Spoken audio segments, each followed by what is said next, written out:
You are standing inside the breathtaking soaring architecture of the Sagrada Familia in Barcelona.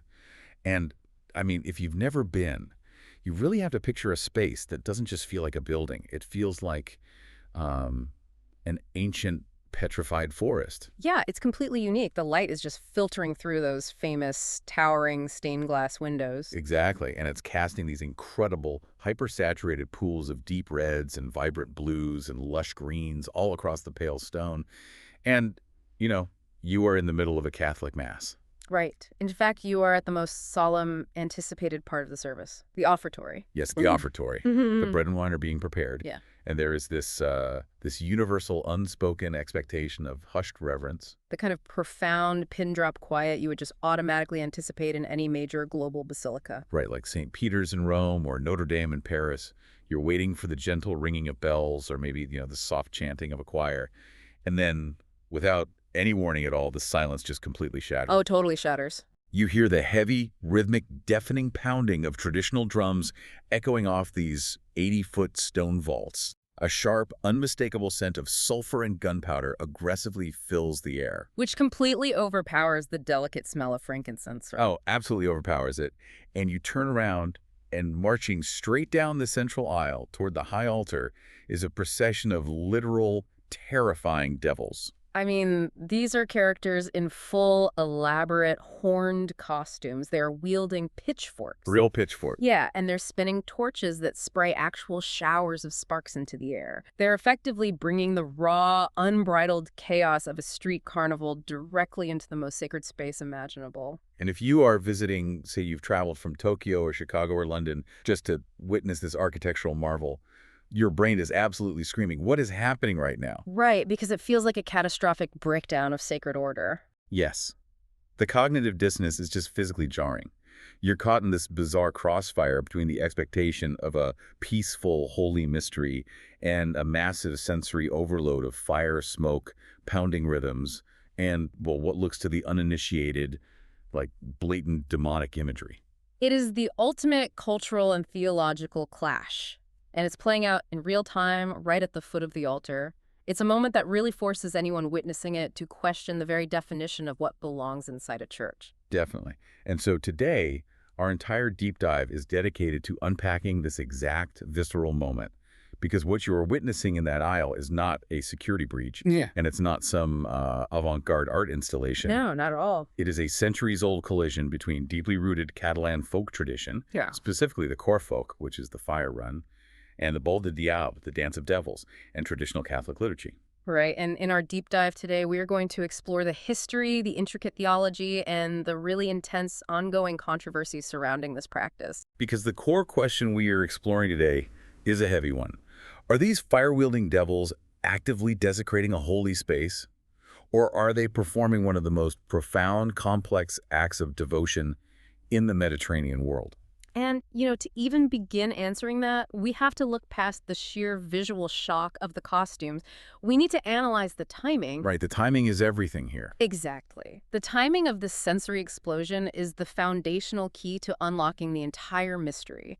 This procession does not happen arbitrarily before Mass. Or like as a post-service celebration outside on the steps. Right. It happens explicitly during the offertory. Okay, so let's unpack this. Let's focus on the significance of that timing. Because anyone familiar with the structure of the Mass knows the offertory is an incredibly specific transitional hinge point. Yeah, it's not just a practical moment to move the bread and wine from a side table to the main altar. Exactly. The liturgy explicitly refers to these gifts as the fruit of the earth and the work of human hands. It's the designated moment where the congregation is spiritually tasked with offering up their daily realities. Right, their labor, their cultural output, their struggles, their very lives offering all of that up to be transformed. And usually that concept of human hands is symbolized quietly, right? By the baking of the bread or the passing of a collection basket. But in Catalonia, that definition gets stretched to its absolute magnificent limits. It really does. The interpretation of the work of human hands is just hyper-localized here. In Barcelona, that work isn't limited to agriculture or quiet charity. It encompasses the vibrant, loud, communal culture itself. Oh, wow. So it includes the centuries-old guilds, the neighborhood dance troupes. Exactly. The local artisans who spend 12 months designing pyrotechnics and sewing elaborate costumes for community festivals. By bringing the Corifog down the aisle at that specific moment, the community is asserting that their distinct Catalan identifier, grums, and all, is their offering. But, I mean, the offering of culture doesn't automatically explain the horns. Offering your culture is one thing. Dressing up as the embodiment of evil and marching toward the Eucharist is something else entirely. Yeah, it's a huge leap for a lot of people. Right. Because to someone from North America or Northern Europe, seeing a devil anywhere near a sanctuary implies a catastrophic failure of boundaries. It just looks like a celebration of darkness. But if you dive into the Mediterranean theological tradition, there is a concept that flips this entirely on its head. And that is Christus Victor, or Christ the Victor. Okay, Christus Victor, tell me more about that. Well, this is where the theological lens really has to shift. In the broader Mediterranean Catholic tradition, the physical presence of devils in a religious procession is never, ever interpreted as an endorsement or celebration of evil. Right, so it's not satanic worship. Exactly. It is a highly dramatized, visceral, and theatrical representation of good, ultimately triumphing over evil.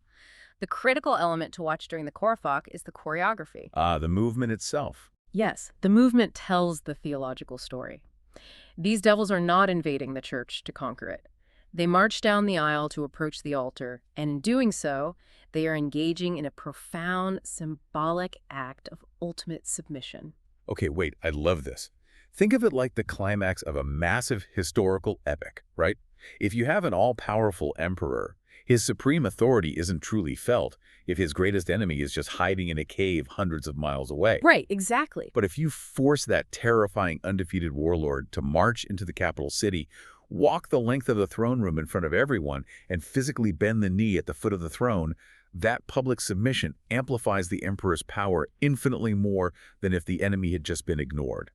The act of submitting proves the absolute supremacy of the throne. That is a brilliant analogy. That is exactly the theology of Christus Victor playing out in the aisles. The devils are compelled to acknowledge the supreme power radiating from the altar. Yeah, they are there to be visibly, publicly conquered by the Holy Mystery. And, this framework also explains the auditory assault, the festive noise, the relentless drums, the fireworks. Yeah, the noise that has the tourists checking to see if the building is actively collapsing. Exactly. That overwhelming noise isn't just for show. It carries immense symbolic weight. The drums and the crackle of gunpowder represent the untamed chaos of the secular world. So it's like the audio equivalent of our deepest human struggles. Yes, our communal fears, the messy, unpredictable nature of daily existence. When that deafening chaos is marched down the nave and halts at the foot of the altar, it is being symbolically tamed. Oh, that's beautiful. The narrative being performed is that the noise of the world cannot overpower the sacred silence of the Eucharist. Rather, the sacred silence absorbs, transforms, and tames the noise. So it's literally a physical enactment of the idea that absolutely nothing in human existence, not the loudest fears, not the most chaotic elements of nature, not even the darkest parts of mythology, is outside the reach of redemption. Everything eventually bows. Everything bows. Exactly. And when you process that theology, you start to realize that the physical space where this is happening, the Sagrada Familia, isn't just an incidental venue. If you look at the architectural philosophy of Antoni Gaudi, the man who designed this masterpiece, the building is practically demanding this exact kind of performance. Oh, you absolutely cannot separate the Sagrada Familia from Gaudi's profound commitment to Catalan identity. Gaudi was not interested in designing an exclusionary, pristine palace for the religious elite. Right, because his documented, explicit vision was to build a temple of the people and a cathedral of the poor. Exactly. He held a firm conviction that local folk traditions and the organic lives of the working class were not distractions from pure faith. He thought they were the most authentic expressions of it. And he physically carved that theology right into the stone. I mean, when you examine the exterior of the basilica, specifically the nativity facade, which Gaudi oversaw directly, you see this exact dynamic playing out. Yeah, it's not just angels and shepherds out there. No. At the base of the towering organic columns, he placed massive sculptures of turtles and tortoises. But more tellingly, crawling along the exterior walls, you find these intricate carvings of reptiles, amphibians, chameleons, and serpents. And the crucial detail there is their orientation. Right, they are positioned so they are physically crawling away from the central sacred scenes. They are fleeing outward. Yes. Architectural historians refer to Gaudi's work as a Bible in stone. The physical structure of the basilica is actively narrating the story of Christus Victor. So the stone serpents and chameleons, which are traditional symbols of temptation, changeability, and worldly evil, they are captured in permanent mid-flight, driven away by the radiating holiness of the interior. Exactly. So when a visitor is standing inside the nave, watching the Korafak happen live, with real people spitting fire and marching toward the altar, they are essentially witnessing the kinetic, living version of the architecture they just walked past on the outside. That synergy is just astonishing to me.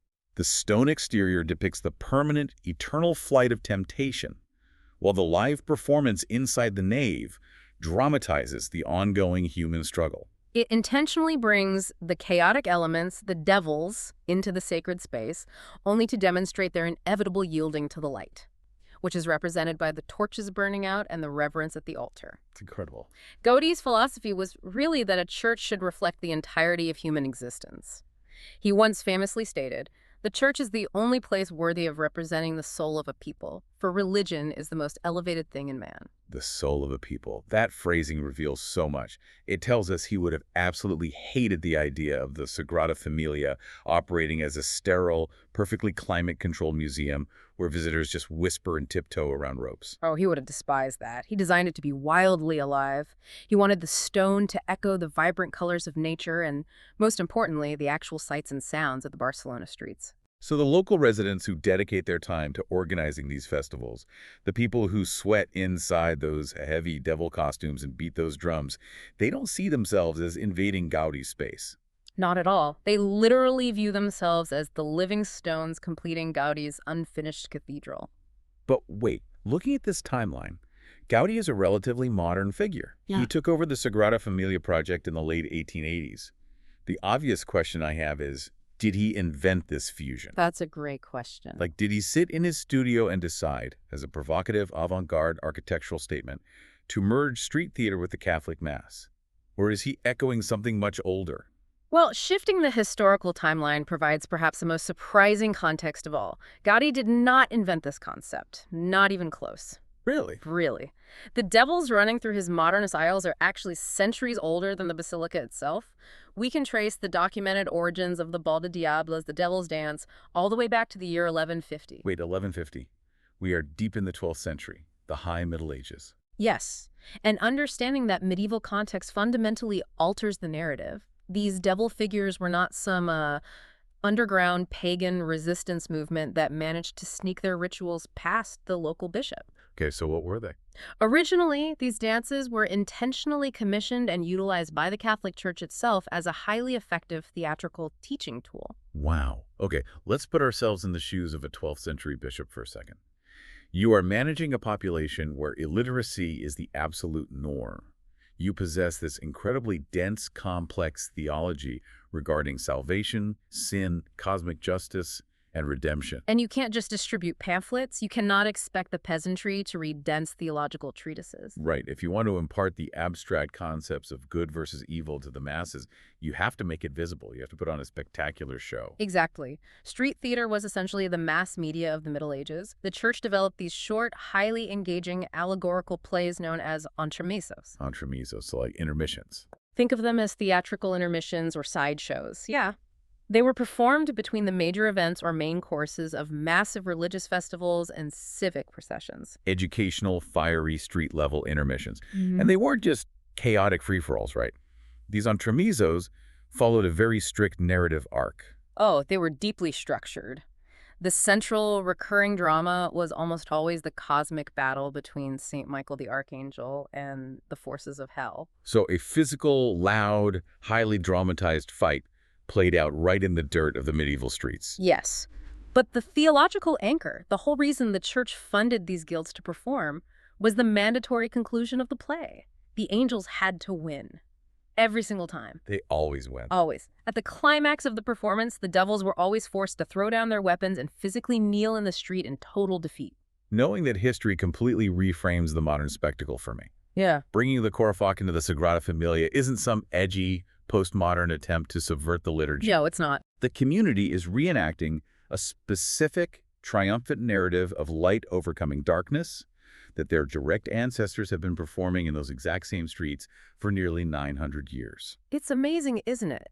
And what becomes even more fascinating is how this theatrical tradition evolved to become completely inseparable from one of the most solemn feasts in the global Catholic calendar, the Feast of Corpus Christi. And Corpus Christi is dedicated entirely to honoring the real physical presence of Christ in the Eucharist. Exactly, which is the exact same sacrament sitting on the altar that the modern devils are submitting to during the offertory today. The continuity there is just remarkable. It really is. During the Middle Ages, the grand citywide processions for Corpus Christi were the most important civic events of the year.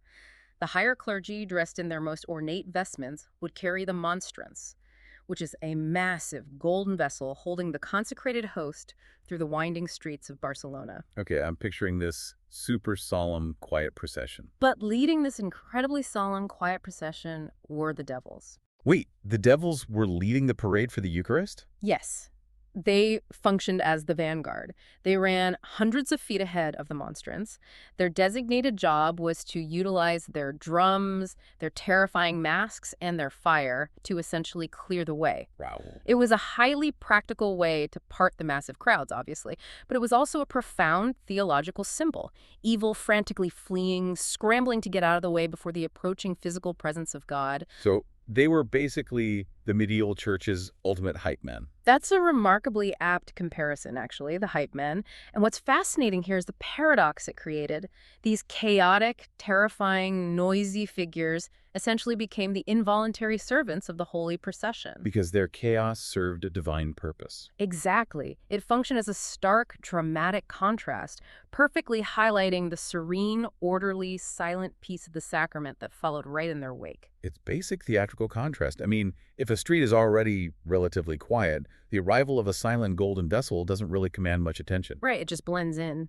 But if a street is exploding with deafening drums, smoke, and literal fire, and then suddenly the noise drops, the smoke clears, and the crowd parts for this perfectly silent, glowing object, the emotional and spiritual impact is just exponentially greater. Oh, absolutely. But, this reliance on fire brings us to what is arguably the biggest psychological hurdle for a modern visitor, especially those of us raised outside the Mediterranean basin. To truly grasp the local mindset, we have to entirely deconstruct our modern cultural understanding of their primary tool, which is fire. This is such a crucial point. The semiotics of fire, the hidden language and meaning behind it, are vastly different depending on your geographic and cultural origins. Right. If you look at North American or Northern European religious traditions, fire is almost exclusively coded as a negative symbol. It is the realm of fire and brimstone. Yeah, it represents hell, damnation, divine punishment, extreme danger, total destruction. Exactly. So if a tourist from Chicago smells sulfur and sees open flame near wooden pews in a church, their immediate, deeply ingrained instinct is to look for the emergency exits and call the fire department. It triggers a deep survival reflex, compounded by theological dread. But within the Mediterranean Catholic perspective, the language of fire is fundamentally different. It is primarily understood as a force of profound purification. It is celebratory, vibrant, and deeply tied to the Holy Spirit. So it represents the triumph of light, not the agony of punishment. Yes. Look at the Feast of St. Joan, St. John's Eve, which takes place in late June. It is arguably the most important cultural festival in Catalonia, and it is entirely built around fire. Oh, wow. Okay. The entire region lights these massive roaring bonfires on the beaches and in the town squares to celebrate the birth of John the Baptist. The fire isn't a threat, it's the centerpiece of the community's joy. And that specific cultural language of joyous fire translates directly into the nave of the basilica. Because during the Corafoc in the Sagrada Familia, the performers use specific torches, known locally as teas, right? Yes, teas. And to a Catalan observer, the flame emitted from a tia is considered spiritually clean. It symbolizes the burning away of the old, the incineration of the dead wood and sins of the past year, making room for the purifying light of the divine. This sensory shift is so vital to understand. Let's go back to that visitor standing in the aisle. To the visitor, The sharp, acrid smell of gunpowder triggers an immediate psychological response of danger, warfare, or at the very least a profane intrusion. Right, they are biologically expecting the sweet, calming smell of incense to signal that they are in a holy place. But for a Catalan local who's grown up immersed in these traditions, the smell of gunpowder and the radiant heat of a pitchfork torch are holy sensory cues. Wow. They function as the exact cultural equivalent of incense. That smell signals that a sacred celebration is occurring. It is a highly specific, localized sensory language of faith. And, we absolutely cannot ignore the recent intense sociopolitical history that made this language so fiercely vibrant today. No, we can't. Because this tradition didn't just survive in a peaceful, unbroken line from 1150 to the present. It had to survive a massive traumatic suppression. The real turning point for the modern Korfak happened in the 1970s and 80s. The post-Franco era. Right. During the nearly 40 years of Francisco Franco's dictatorship, regional identities across Spain were brutally suppressed. The Catalan language was banned in public spaces, their institutions were dismantled, and their unique cultural symbols were criminalized. It was a very dark period for the culture. But when Franco finally died in 1975 and the transition to democracy began, there was this massive, explosive, cathartic revival of everything that had been forced underground. The Korfak, the devil dances, the fire runs, they surged back into the streets. And not just as quaint historical reenactments, but as fierce, defiant expressions of a repressed Catalan identity that had survived the darkness. The emotional weight of lighting a torch in public during those early post-Franco years, it cannot be overstated. It was an assertion of existence. Absolutely. And this is where the role of the Archdiocese of Barcelona becomes incredibly pivotal. Yeah, tell me about that. Well, when this massive cultural explosion began reclaiming the streets, the church faced a critical choice. They easily could have looked at these loud, fiery, politically charged, slightly dangerous street festivals and said, that is secular politics. Keep that outside.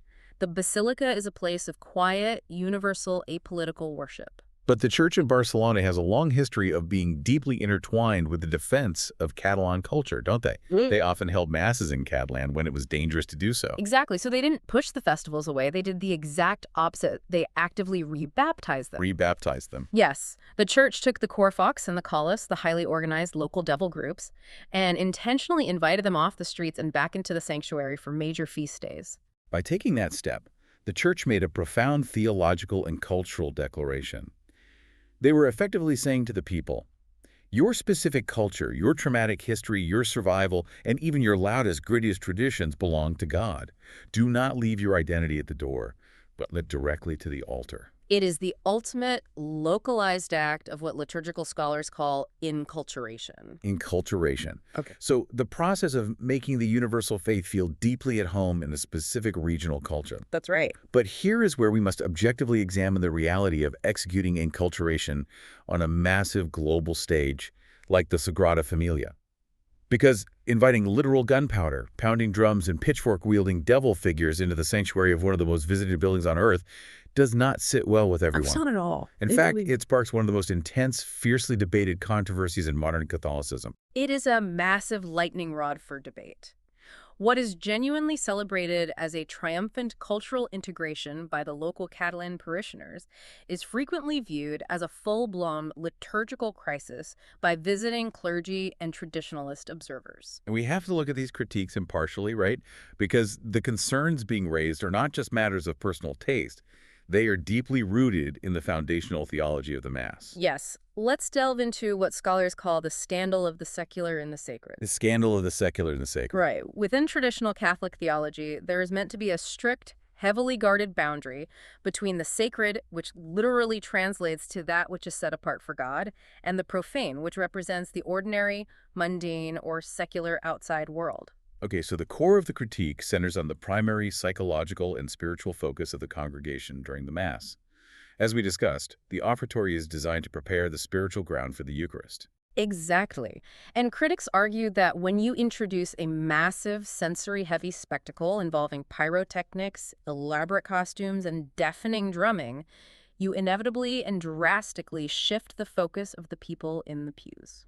The attention is violently pulled away from the invisible, divine mystery happening quietly at the altar. Yes, and it becomes completely locked onto a highly entertaining human performance. It ceases to be a prayer and transforms into a show.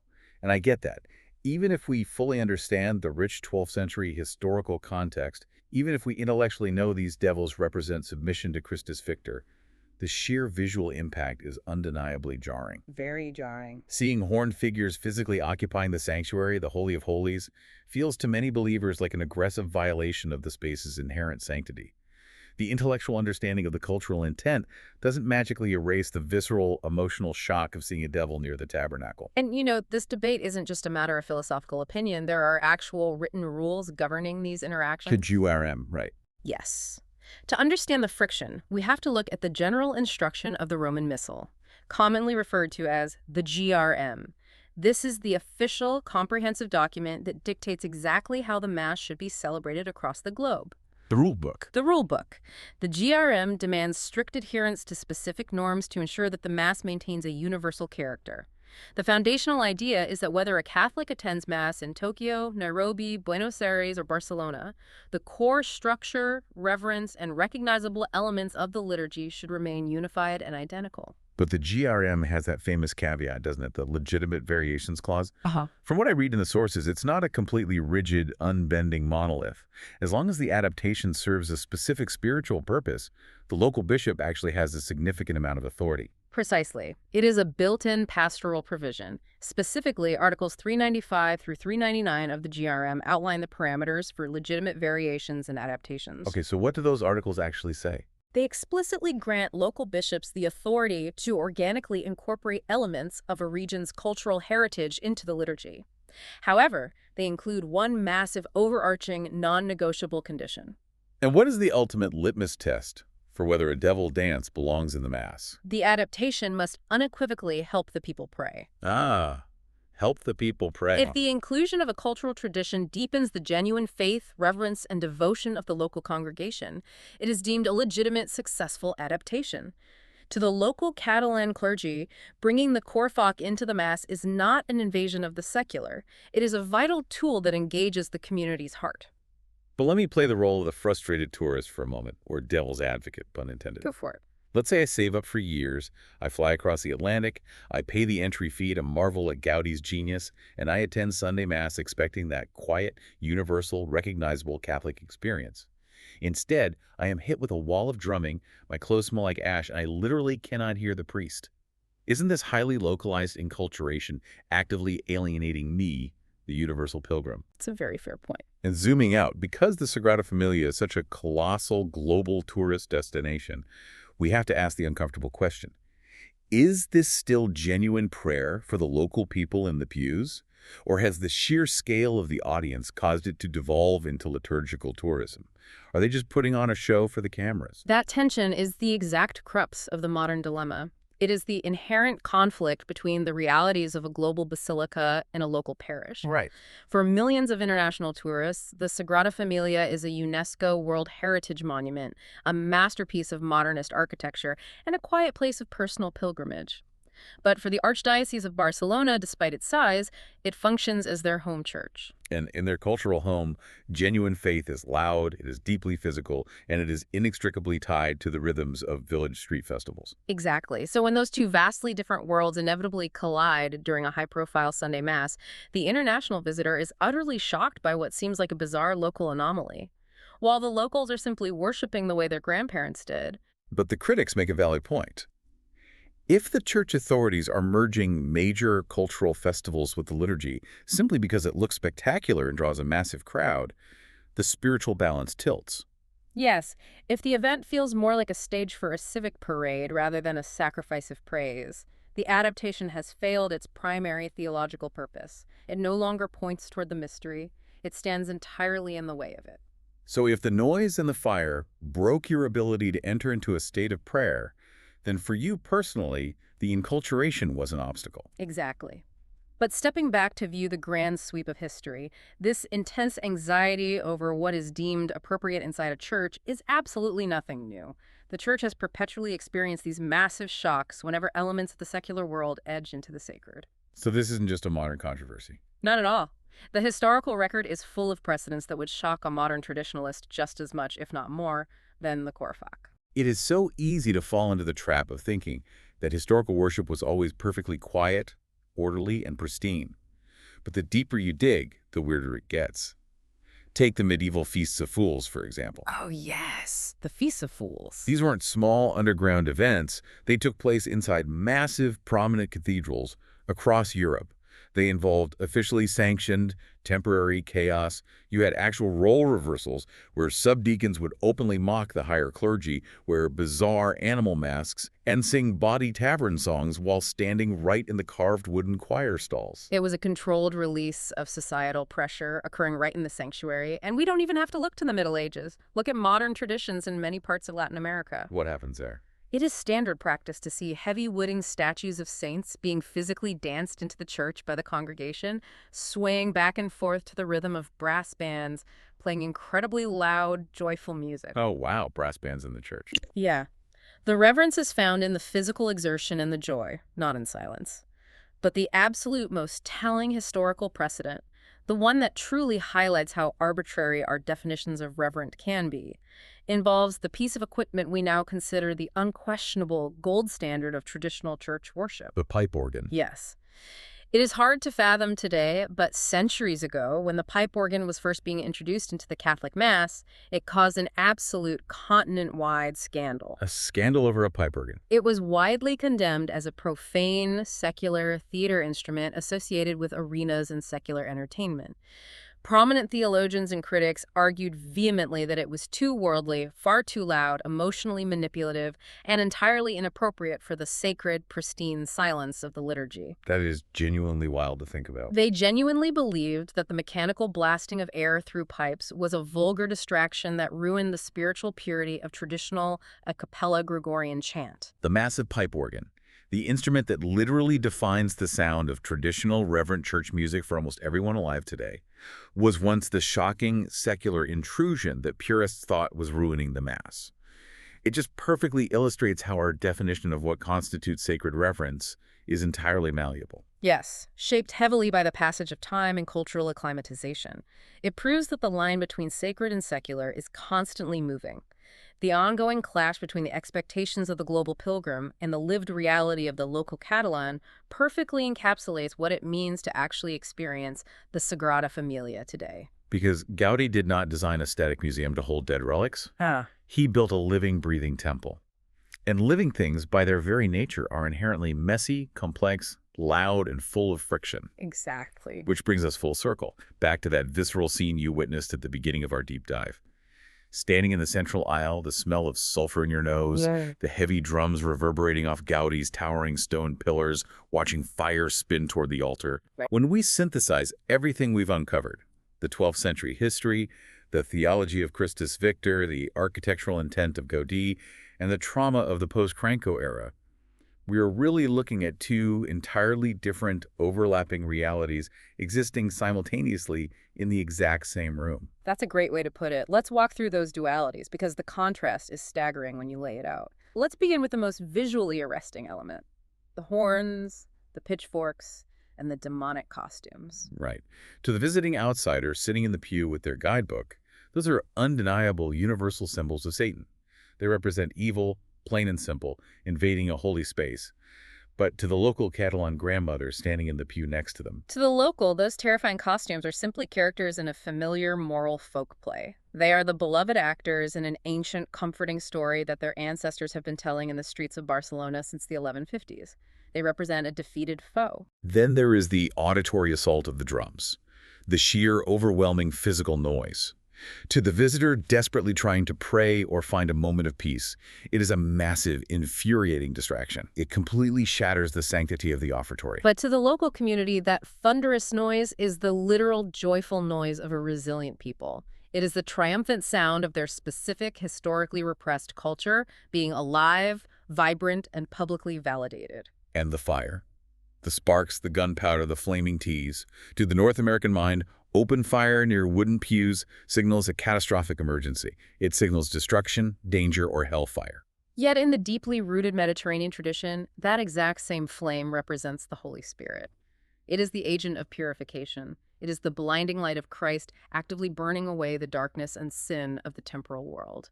And finally, the ultimate point of friction, the very fact that these chaotic figures are permitted to stand directly in front of the altar. For the strict traditionalist or the liturgical critic, this is the definition of desecration. It is the profane world successfully invading and polluting the holy sanctuary. But viewed through the profound theological lens of Christus Victor, it is the exact opposite of a desecration. It is the ultimate, magnificent submission of the world. It is the visual promise that all the chaos, fear, noise, and evil of the universe must eventually bow to the supreme, quiet authority of God. Two completely different, fiercely defended realities occupying the exact same square footage. And while it may honestly never feel entirely right or comfortable to you if your personal theology relies on the Mass being a place of silent, interior reflection, understanding this massive web of context changes how you judge the moment. It definitely should change how you judge it. For the locals in Barcelona, this fiery tradition is their most authentic way of declaring that absolutely nothing in their culture, no matter how dark, how loud, or how wild it appears to the rest of the world, is outside the reach of God's claim. It is a profoundly complex theological statement cleverly wrapped in the guise of neighborhood street theater. So the next time you walk out of the heavy bronze doors of the Sagrada Familia and spend the rest of your day navigating the sun-drenched streets of Barcelona, keep your eyes wide open, because once you understand the Corfoc, you are going to see these devil and fire motifs absolutely everywhere. Oh, everywhere. You'll see them painted on the tiles of historic bakeries. You will see wrought iron dragons woven into the balconies of the Example District. You'll see fire themes on local street signs. It is a constant, beautiful reminder that in this specific city, the strict line separating the sacred, quiet sanctuary and the gritty, noisy street has always been intentionally, beautifully blurry. And, if the intense sensory overload of the Corfoc was honestly a bit too much for your nervous system, Gaudi anticipated that too. We did. Yes. He intentionally left spaces for profound, quiet reflection. It is highly recommended to seek out the serene cloisters he designed, or better yet, the small, beautifully simple parish schools he built right on the construction site for the children of the laborers. Oh, that's wonderful. They offer a much more grounded, human-scaled perspective on his grand vision for the community. Or if you crave a more traditional, universally recognizable atmosphere of quiet Gothic reverence, you can always take a short walk to the Cathedral of the Holy Cross or the stunning Santa Maria del Mar. It is all part of the massive, vibrant tapestry of the city. But I want to leave you with a final thought to mull over as you explore the streets or think back on your own religious traditions. We discussed earlier how the traditional, universally revered pipe organ, the instrument that literally defines sacred reverence for us today, was once considered a scandalous, secular, noisy intrusion that threatened to ruin the pure silence of the church. It was the shocking, controversial modernism of its era. Knowing that, it makes you wonder. Centuries from now, long after the Sagrada Familia is finally finished, will future tourists visiting a global basilica be utterly shocked by the sacred silence of a service? Will they complain to the bishop, expecting instead the universally accepted traditional, deeply reverent use of holy fireworks and sacred drums?